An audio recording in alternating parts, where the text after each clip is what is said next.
il vous est avantageux que je m'en aille, car si je ne m'en vais pas, le consolateur ne viendra point à vous.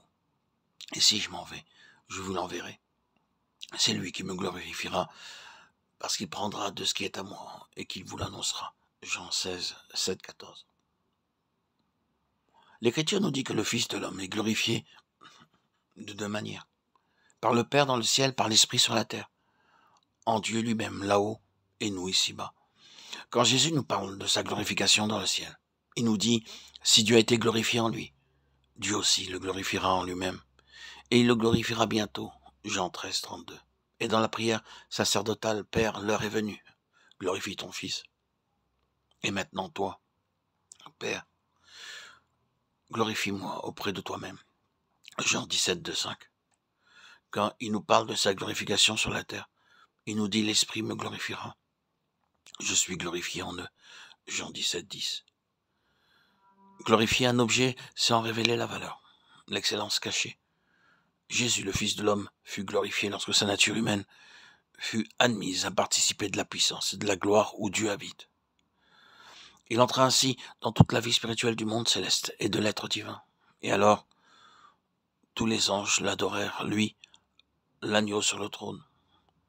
L'esprit humain ne peut pas concevoir, saisir dans sa réalité cette gloire spirituelle et divine de Christ. Il faut pour cela en avoir éprouvé soi-même quelque chose, y avoir participé en quelque mesure dans sa vie intérieure et spirituelle. Et c'est là, c'est ce qu'opère en nous le Saint-Esprit, l'Esprit du Christ glorifié. Lui, l'Esprit de gloire, vient nous révéler la gloire de Christ, en demeurant et agissant en nous par le moyen de la vie de puissance et de gloire qui est actuellement celle de Christ. Et tout en nous la révélant ainsi à nous-mêmes, il la manifeste aussi en nous et tous ceux qui ont des yeux pour la discerner. Le Fils ne cherche point sa propre gloire, Jean 8, 50.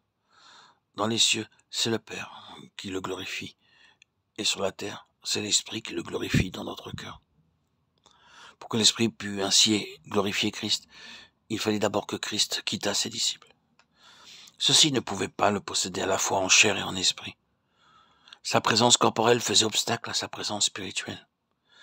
Ils durent donc être séparés de Christ, qu'ils avaient eu avec eux, pour pouvoir recevoir en eux par le Saint-Esprit le Christ glorifié.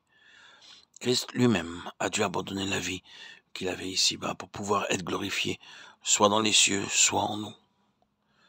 De même, nous aussi, si nous voulons réaliser que l'Esprit glorifie Christ en nous,